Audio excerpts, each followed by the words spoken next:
Diabetes can cause your vision to change even if you do not have retinopathy.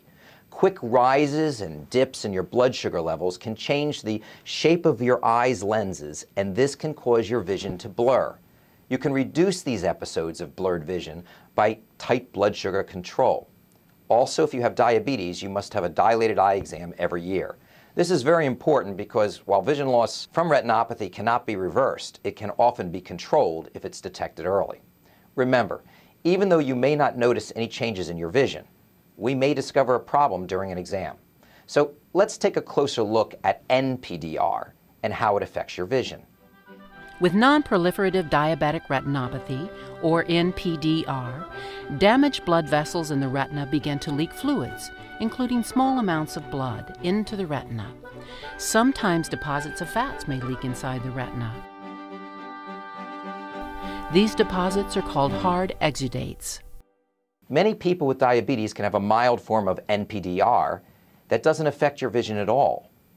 Problems can occur, however, if the disease progresses with conditions like macular edema and macular ischemia. We will look for signs of these conditions during your routine eye examinations. With macular edema, fluid leaking from the retina's blood vessels can cause the macula to swell or thicken. Because the macula is responsible for our central or pinpoint vision, macular edema interferes with clear vision.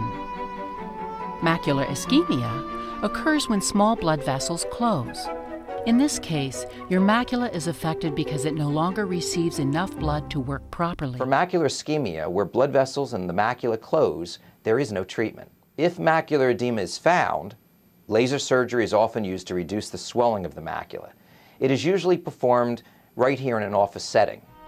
The main goal of treatment is to prevent more vision loss by sealing off leaking blood vessels that interfere with the proper function of the macula.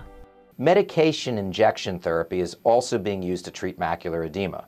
Two drugs, steroids and anti-VEGF agents, have shown a lot of promise in reducing diabetic macular edema. Medication and injection therapy is performed right here in our office. An anesthetic is used to numb the eye, and a tiny needle is inserted into the eye to deliver medication near the retina.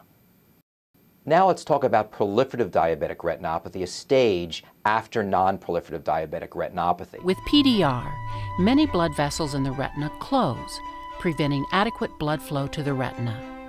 The retina responds to this problem by trying to grow new blood vessels.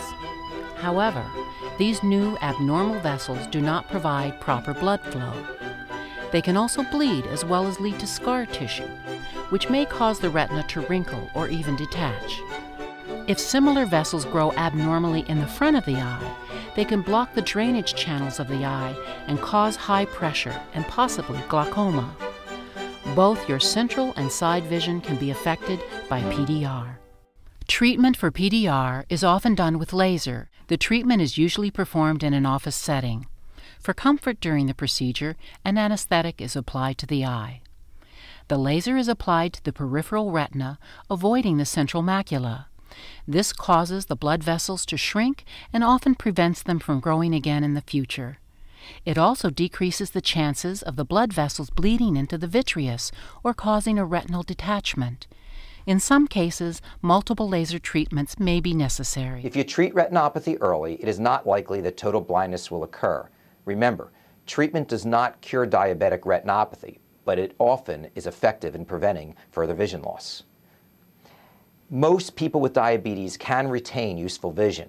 It is important to remember that you can significantly lower your risk of vision loss by maintaining strict control of your blood sugar and any medical conditions. At More Eye, we are here to try to help you control your blood sugar. We're here to work with all of your doctors, family physicians, endocrinologists, urologists, nephrologists.